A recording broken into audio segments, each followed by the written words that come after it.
Assalamualaikum warahmatullahi wabarakatuh. Halo anak-anak kelas 4.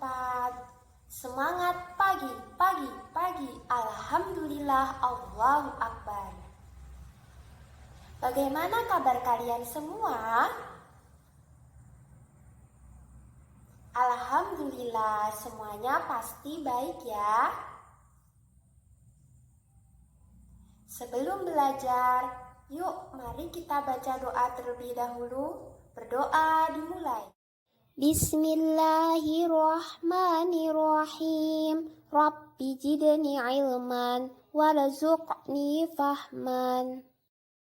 Berdoa selesai. Nah, anak-anak, hari ini kita akan belajar tema 7, indahnya keragaman di negeriku. Subtema 3, indahnya persatuan dan kesatuan di negeriku. Pembelajaran 3. Pun kompetensi dasar pada pembelajaran IPS.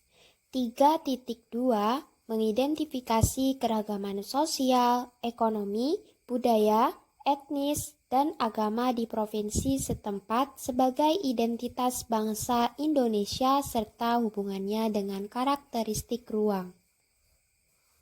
4.2, menyajikan hasil identifikasi mengenai keragaman sosial, ekonomi, budaya, etnis, dan agama di provinsi setempat sebagai identitas bangsa Indonesia serta hubungannya dengan karakteristik ruang.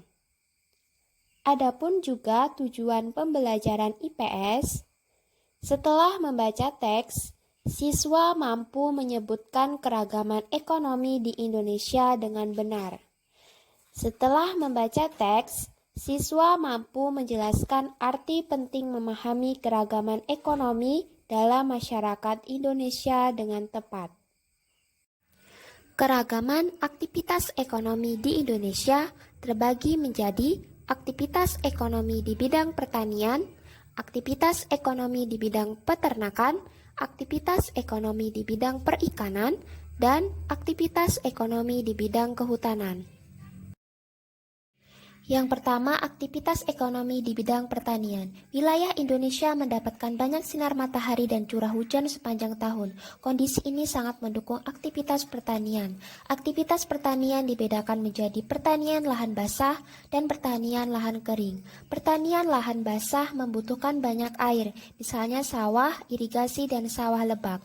Pertanian lahan kering membutuhkan sedikit air, misalnya tegalan dan perkebunan. Yang kedua, aktivitas ekonomi di bidang peternakan. Di Indonesia banyak aktivitas peternakan dikelola masyarakat atau badan usaha. Apa sajakah jenis hewan yang dibudidayakan masyarakat?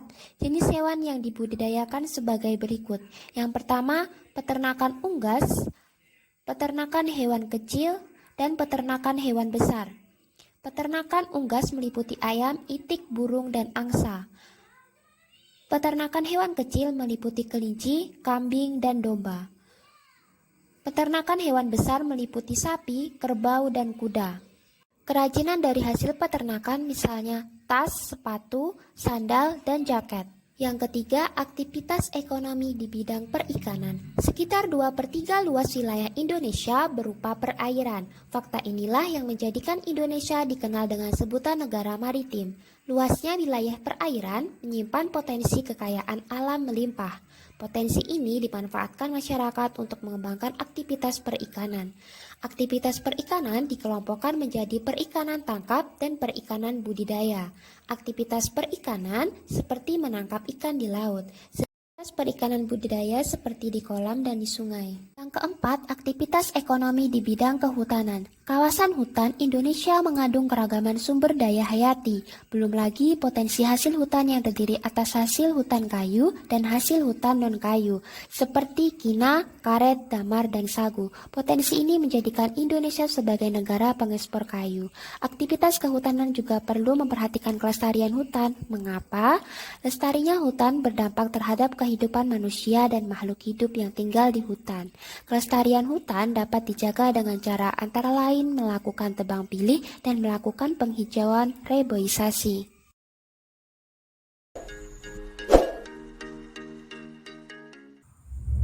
Baiklah anak-anak, semoga pembelajaran pada hari ini bisa dipahami ya. Tetap semangat belajar ya. Dan jangan lupa jaga kesehatan. Ibu akhiri, wassalamualaikum warahmatullahi wabarakatuh. Sampai jumpa.